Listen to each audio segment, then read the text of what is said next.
자, 두 번째 시간으로 들어갑니다. 첫 단락은 이제 마쳤고, 두 번째 단락은 12절부터 28절까지 장절이 좀 길기 때문에 30분씩 앞으로 2시간 말씀을 나눌 거예요. 자, 12절 갑니다. 그러나라는 것은 앞에서 11절까지 광두가 땅을 헤집고 들어가서 광맥을 찾아 들어가서 반석 사이에 흐르는 물길도 막고 또 용암, 불길도 막고 광석을 캐내 가지고 기상으로 이렇게 밖으로 밝은 데로 끌어내는 것을 비유로 해서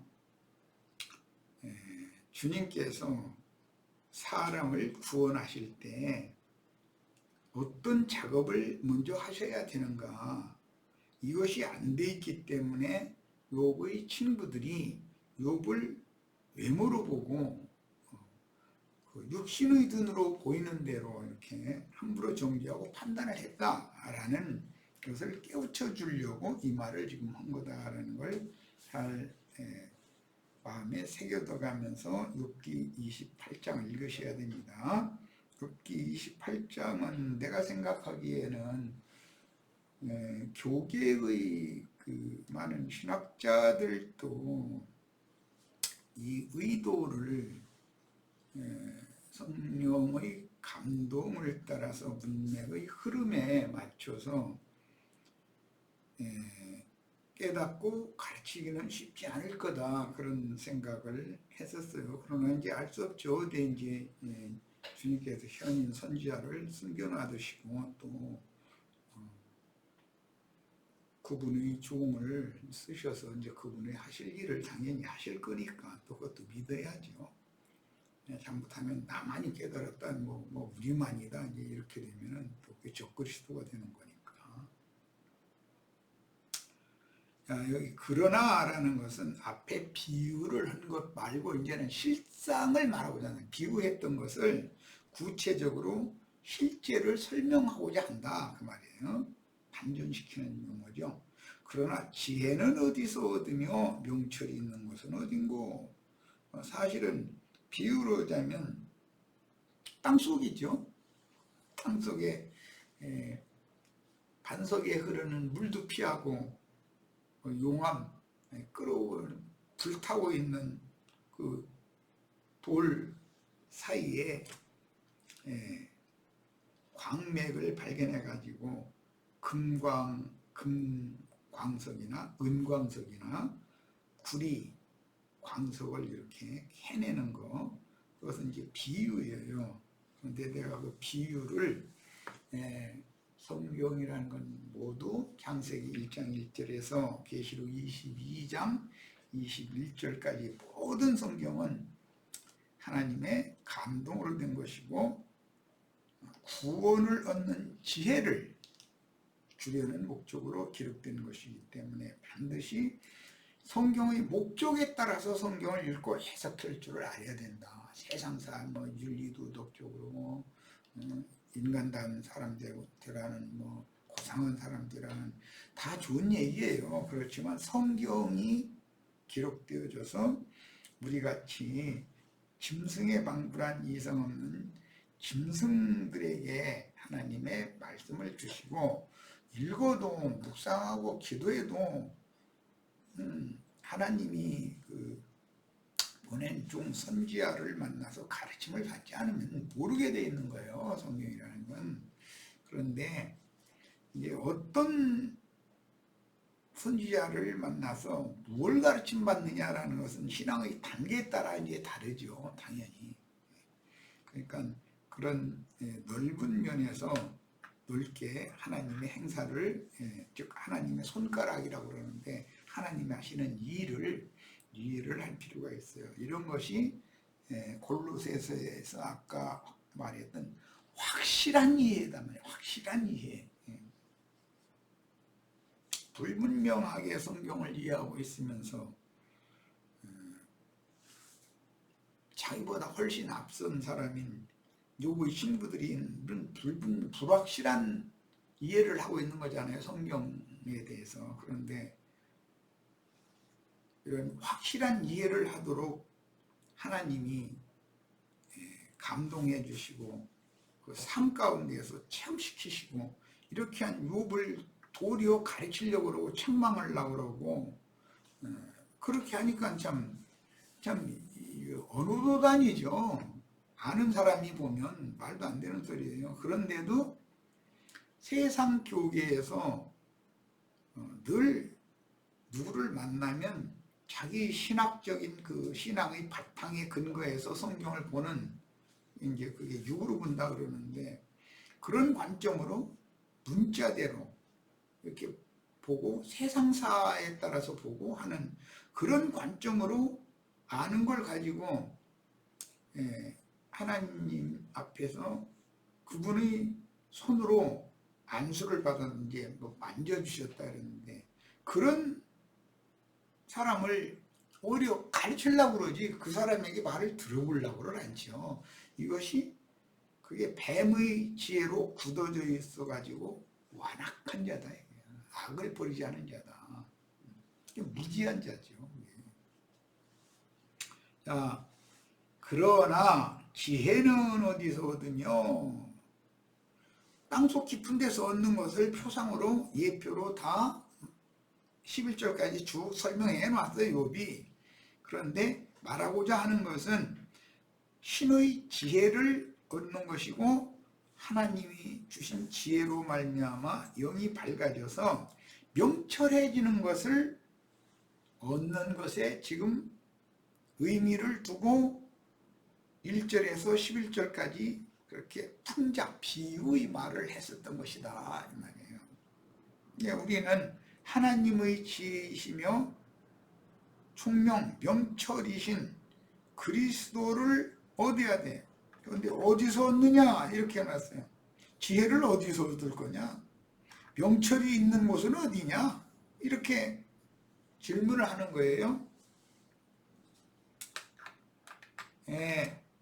지혜와 명철이 있는 곳은 예수님의 마음과 예수님의 영이에요. 내가 주의 성령의 감동하심을 받아가지고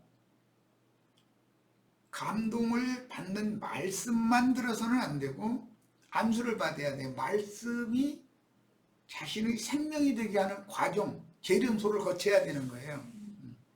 이제 기독교계에서는 막 이제 안수해 주는 거 되게 좋아하는데, 안수를 진짜 받지 않아 봐서 겁없어서 그러는 거예요. 그게 하나님의 손가락으로 이렇게 만져준다는 것이 무슨 뜻인지를 아셔야 돼. 어디서 얻으며, 지혜는 어디서 얻으며 명철이 있는 곳은 어딘고? 예수 그리스도죠. 아까 그래서 골로새서 2장 2절 한번 읽고 왔어요. 이런 걸 확실히 깨달아야 돼. 하나님의 비밀인 그리스도를 확실하게 깨달아서 이해를 정확하게 해야 된다. 그분 그리스도 예수 안에는 지혜와 지식의 모든 보화가 그분 안에 감춰져 있는 거다. 욥기 28장 12절에서는 어디서 얻으며 지혜는 어디서 얻고 명철이 있는 곳은 어디냐, 이렇게 욥이 질문투로 말을 했어요. 그런데 신약에 보면 답이 딱 나와 있는 거예요.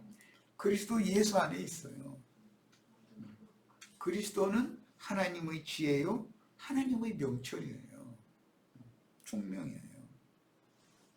사람이 신의 지혜를 얻고 내적으로 밝아지기 위해서는 반드시 그리스도 예수를 확실하게 이해를 해야 돼요. 그 길은 지혜를 얻고 명철이 있는 곳으로 가는 길이에요. 지혜와 명철이 숨겨져 있는 그곳으로 가려면 어느 길을 가야 되잖아요. 이것은 찾는 이가 조금 좁고 협착한 길이에요. 그걸 생명길이라고 그래요. 그 길을 사람은 알 수 없다. 사람은 알지 못하나니 사람 사는 땅에서는, 즉 집 표면에서는 뭐 곡식도 나오고 막 다 그러고, 뭐 사자니 뭐 무서운 짐승이니 뭐 매니 뭐 또 솔개니 이런 눈 밝은 것들이 다 보는 건 지표밖에 안 보인다 이거예요. 그 수가 안 보인다는 거죠. 이게 참 비밀이에요, 아주. 그래서 사람 땅에 사는 땅에서는 하나님의 지혜, 하나님의 명철이 있는 것을, 그 길을 얻지를 못한다.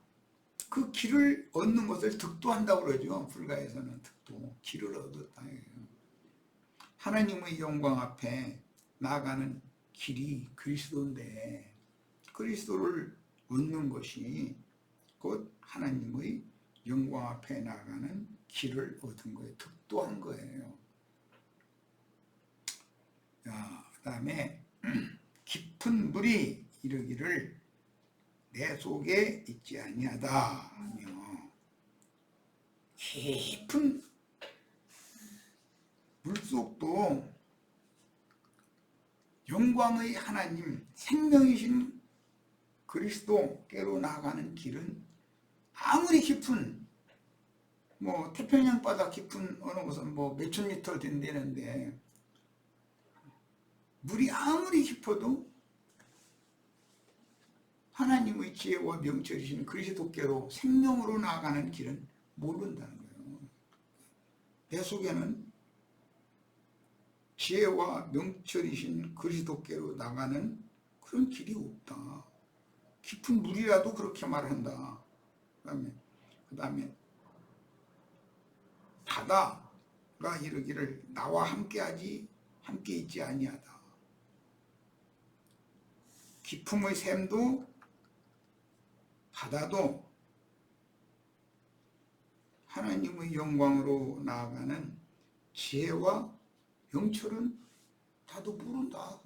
그러니까 세상에서 속 깊은 사람이라고, 그 사람은 아주 천길 물속 같아, 이런 말을 듣는 사람이 있을 수가 있어요. 세상에서는. 대부분 이제 그런 사람들은 이제 어디 가면 말을 함부로 안 쳐. 그러다 보니까 그 사람 참 속이 깊은 사람이요, 이렇게. 그런데 여전히 그리스도와 연합된 사람이 아니면, 아무리 속이 깊은 사람이라고 칭찬을 듣는 사람이라도 그 사람은 마음이 넓은 것이 바다와 같아. 얼마나 넓은지. 누가 자기한테 욕해도 나냐 그럼 저간에 그러고 실실 웃고 넘어가고 좋게 넘어가고 그런다고. 진짜 하여와 같이 넓은 사람이다. 막 그런 칭찬을 듣는 사람도 실제로는 여전히 세상의 영이 그를 지배하고 있기 때문에 하나님의 영광으로 나아가는 길이 되시는 그리스도는 모른다. 내 속에는 그리스도가 없다. 난 모르겠다. 하나님의 영광 앞에 나가는 길은 내 속에는 없다. 그러니까 세상에 유명한 목사님이나 세상에서 유명한 목회 성공한 분들 부러워하실 거 하나도 없어요. 세상 사람들이 볼 때는 그 사람이 그 마음이 깊이를 우리는 헤아릴 수가 없어. 아주 천길이나 되도록 깊은 사람이요. 자기하고는 모든 생각, 사고, 모든 거 하는 것이 너무 차이가 난다는 뜻으로 그렇게 말하겠죠. 그리고 속재로 말하자면 화를 여간에서는 안 내는 사람, 그 사람은 바다와 같이 넓은 사람이요. 그런 소리 듣는 사람이지만 하나님의 지혜와 명철을 얻는 길을 모른다. 얼마든지 그럴 수 있는 거죠. 세상에서 대인이라고 해서 천국의 주관자이신 주님의 영광을 아는 지혜와 계시의 영이 있느냐? 그렇지 않을 수 있어요. 세상적으로는 얼마나 총기도 좋고 밝은 사람이면서 총명하다 그러는데, 그런 사람이라도 영적인 밝음과 기억력이 좋은 거, 영의일에 대해서는 그 총기라고 그러는데 그 총기를 넣어주시려면 재련소도 뜨거운 불로 녹히는 재련소를 한번 통과해서 나와봐야 돼. 이 얘기는 좀 함부로 하면 안 되는 얘기지만 자기 나를 뭘 알고 사람을 이렇게 무시하느냐, 뭐 사람을 이렇게 깔보느냐 이런 얘기하고 나는 자존심 없는 줄 아느냐고 막 이런 소리 하는 사람은 아직 계련이 덜 돼서 그래. 당해봐야 돼, 이 사람은. 그리고 계련도 한 번만 하면 얼마나 좋겠어. 그런데 점금을 빼내려면 불 속에 넣었다를 99번을 해야 된다는 거요. 그러니 그놈의 걸 죽는 날까지 해야 되잖아요. 그건 육신적으로 말하자면 행복한 가정이 재련소일 수도 있고 나를 먹여 살려주는 회사가 재련소일 수도 있고 모르는 거예요. 이거는 늘 얘기하지만 자식이 속색이면 손 안 드는 부모 없어요. 아내나 남편이 마음에 안 들으면 이혼이라고 하지. 자식이 속색이면 너 오늘부터 내 족보에서 호적에서 팔 거야. 호적에서 파낸다 해서 자식이 아닙니까? 서류상에만 한다고 해서 자식이 아닐 수는 없는 거거든. 자기 생명인데 그게 생명으로 결탁된 건데. 그래서 하나님은 다 사람을 농로에다 넣고서 불살라 가지고서 금과 은과 동을 추출해내는 방법이 있어. 사람마다 달라 또 하시는 방법이. 누구는 약한 불로도 이렇게 양은 뭐 이런 건 약한 불에도 금방 끓고 되잖아요. 양은 냄비 같은 사람 그런 사람은 쉽죠, 녹여내기가. 그런데 종금 만드는 것은 99번이나 그걸 불에다 놨다 물에다 놨다 하면 정신이 없지 뭐. 그만 살고 싶고. 그런데 주님은 다루는 방법이 다 있다, 사람마다. 그런데 다 나처럼 다루셔야 된다 이렇게 말하면 또 안 되는 거죠. 사람마다 다루시는 방법이 다르지.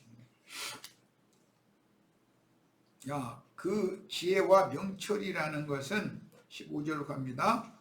순금으로도, 그것은 세상에서 가장 가치가 있는 건 순금이었죠. 그러니까 하는 말이에요.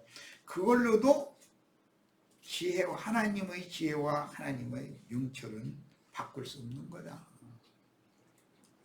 하나님의 지혜와 하나님의 명철이신 그리스도는 그 무엇과도 비교할 수 없다, 그 말이에요. 은을 달아도 그 값을 당하지 못하리니. 세상의 어떤 귀한 가치를 가지고 하나님의 지혜이신 그리스도, 하나님의 명철이신 그리스도를 발견하고 나의 것으로 얻는 문제는 금이나 은으로 사는 것이 아니라, 세상에서는 사도행전에 보면 성령을 돈 주고 살라고 하는 사람 있었죠. 그 조지해버리잖아요, 바울 사도가. 그래서 세상 교계에서 찬송에다 있어요. 돈으로도 못 사고 지식으로도 못 가고 맞아요. 이게 이 욥기 시편 잠언 전도 아가서 이런 성경을 확실하게 이해하는 그런 지혜와 계시의 영, 총명의 영을 얻는 문제는 이것은 세상의 어떤 가치로는 측량할 수가 없는 거다라는 말이죠. 그럼 세상 성공을 추구하라고 하도록 가르치는 세상 교회 목사들이 들으면 저 사람 참 이상한 소리네. 돈 많이 벌어서 잘 살면 모든 것이 하나님이 준 축복이고 모든 것이 다 잘 되는 것인데 무슨 소리야? 이렇게 하면은 그런 사람한테는 가르침 받으면 그 짐승 세계로 데려가면 받을 수밖에 없는 거예요. 이성 없는 짐승들이잖아 그게. 사람들이 욥기 28장 이거 말씀을 나처럼 이렇게 강론하는 사람 만나면은 그 사람들은 받아들이기가 굉장히 어려워요. 그 받아들이면 그건 기적이 일어난 거지.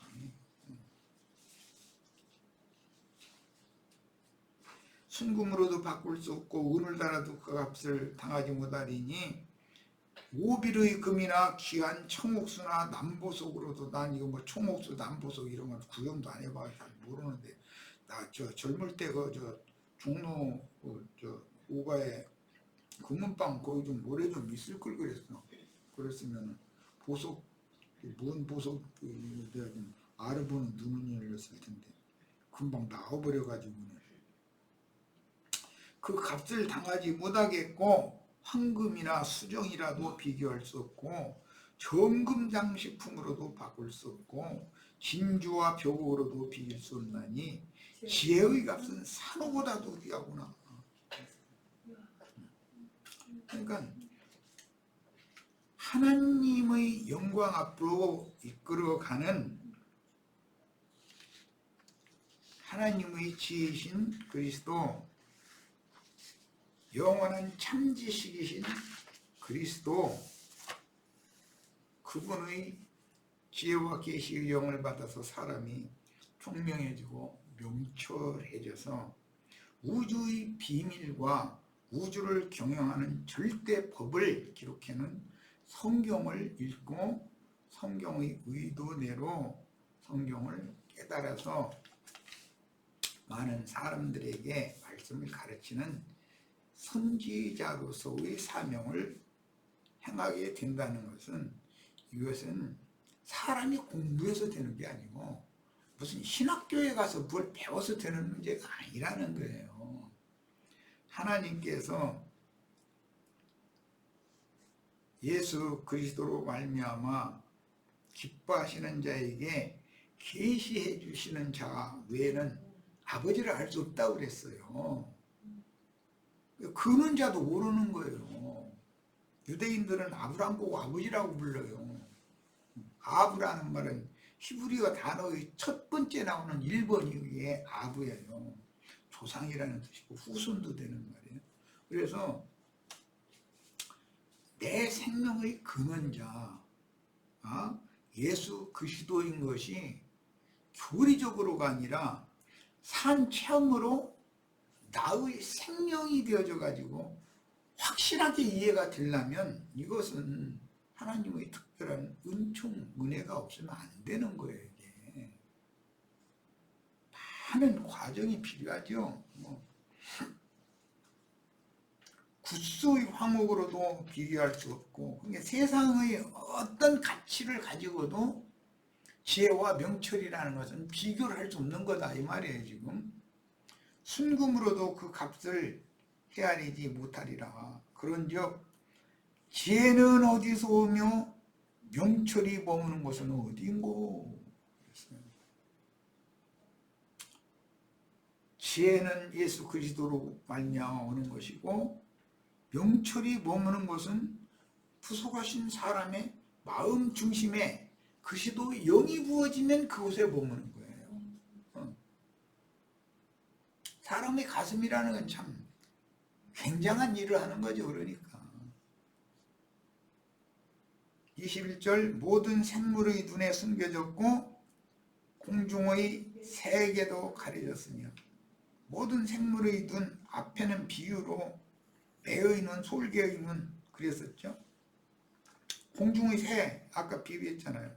그 전부 그것들이 밝히 본다 그러지만 지 표면만 보지 땅속의 비밀을 모른다 이거예요. 그래서 세상 사람들도 그래요. 10길 물속은 알 수 있지만 한 길 사람 마음속은 알 수가 없다 그래요. 맞아요. 아내가 뭐 보험 들어가지고 어디 놀러 가자고 해가지고서 운전시키고 뭐 가다가 뭐 좀 쉬자고 하더니 뭐 음료수 사왔다 이거 마시라고 피곤한데 이제 그 수면제 타가지고서는 가서 죽게 만들고 보험료 타내는 사람도 있잖아요. 한 집에서 자기 자식 낳고 살던 아내의 속도 모른다는 거예요. 남편이 그럴 수도 있는 거예요 또. 알 수 없는 거 이거.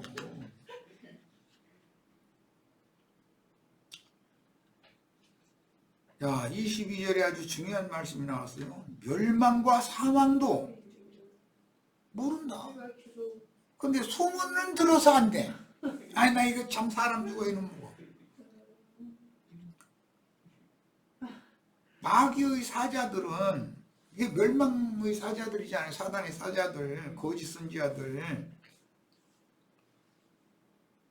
그런 사람들은 소문으로만 들은 걸 가지고서 풍문으로 들은 걸 가지고 사람들을 불러모아서 그게 진짜인 것처럼 가르치는 거예요. 그런데 풍문이라는 건 올해만 있는 것이 아니라 지금만 있는 게 아니라 지나간 때도 매번 있어 왔어. 그건.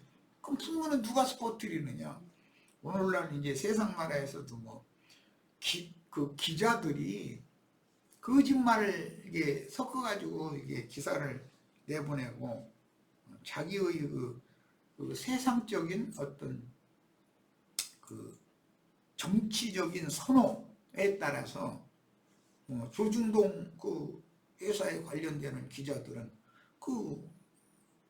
극우의 관념이 있으니까 매사를 그 관점으로 보고서 뭔가 진실만을 말하는 것이 아니라 사람들을 호도할 수 있는 뭔가를 한두 단어를 살짝 넣어버리는 것이거든요.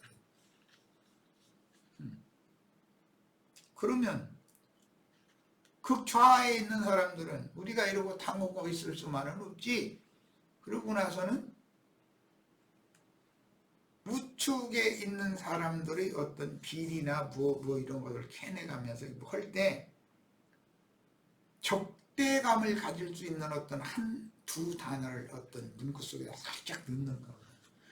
그렇게 하면은 나라가 완전히 양분돼 버리는 거예요. 이제 극우와 극좌에 따라서 사람들이 좌지우지 막 흔들리는 거예요.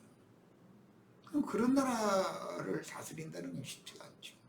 세상 나라는 그래서 소망을 두지 말라. 항상 그래요. 우파가 정권을 잡든 좌파가 정권을 잡든 관심을 갖지 말라고. 세상 나라가 주와 그 그리스도의 나라가 되는 것이 관심이야지. 우리가 먼저 구할 것은 그의 나라와 그의 의를 구하는 것이지 세상 나라의 무엇을 구하는 것이 아니잖아요. 신앙인이 아니잖아요. 이런 얘기를 내가 기회 있을 때마다 하지만 사람들은 이 세상의 영에서 노연함을 받는 것이 얼마나 어려운지를 너무 몰라. 참 답답해 죽겠어 나는. 지금 욥이 친구들을 반박하려고 이 말을 하고 있지만 나중에 엘리후의 증언과 여호와의 말씀을 듣고 진짜 이제 확실한 이해를 하게 됐어요. 영의 세계에 대해서. 그렇게 깨달은 후로는 자신을 말할 때 소문만 들었다 그랬는데 귀로만 들었다. 하나님에 대하여 귀로만 듣던 그걸 가지고 내가 너무 많은 말을 했습니다. 사실은 내가 한 말도 나도 할 수 없는 말을 너무 많이 했습니다. 그렇게 고백을 했어요. 그렇게 되면 확실한 이해를 한 사람이 이제. 그래서 자신이 스스로 할 수 없는 말을 많이 냈고 여호와 곧 말씀에 대하여 귀로만 들었으나 이제는 눈으로 목도하여 봅니다 라고 고백을 했어요. 그 눈이라는 것이 옛사람 욥의 육신의 눈을 말하는 거겠냐 이 말이에요. 마음 눈이 이제서 확 열려가지고 영감을 통해서 하나님이 왜 자신 있고 의로운 사람이었는데 그런 재난을 보내셨고, 왜 친구들을 보내가지고 나를 정죄하게 했고, 그것을 못 견뎌나가지고 막 내가 막 스스로 불두가니 속에 들어가가지고 하나님이 보낸 불시험을 연단을 받는 것은 아무것도 아니에요. 친구들이 와서 자기 속을 뒤집어 나가면서 거기다 대고 휘발유 쓱쓱 뿌려가면서 들꽃을 더 일어나게 바람에 불어대끼면 욥이 실제로 연단을 받는 것은 밖에서 고난당하는 것으로만 당하는 것이 아니고, 실제로 연단받는 건 그 마음 속에서 재련 속에 불이 막 활활 타오르는 거예요. 그러니까 견뎌나들 거드는 거예요.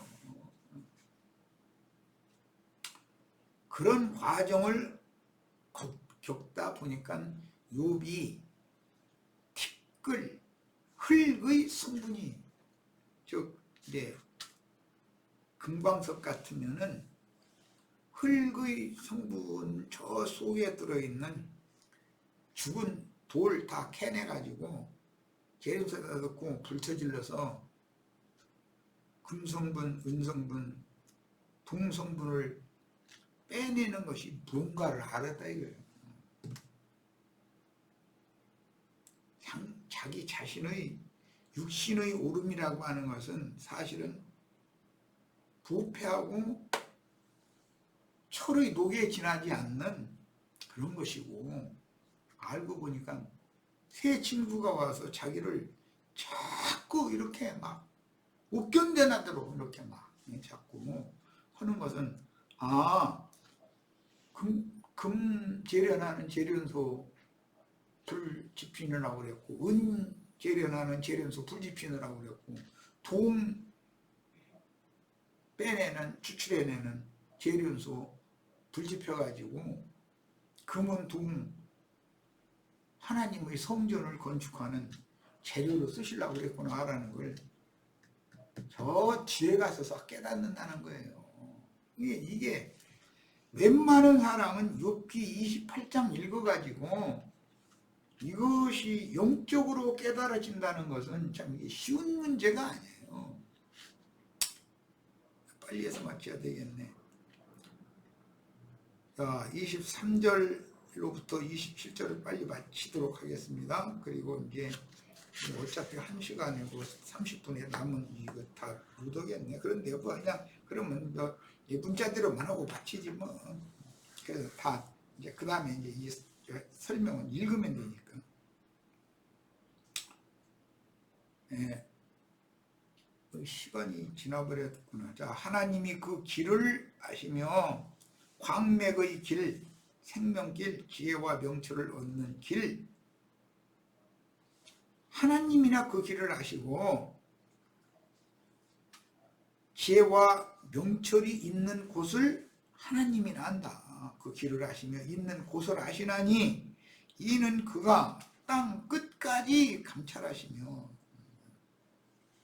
지 표면의 땅 끝보다는 마음의 중심인 영의 끝까지, 사실은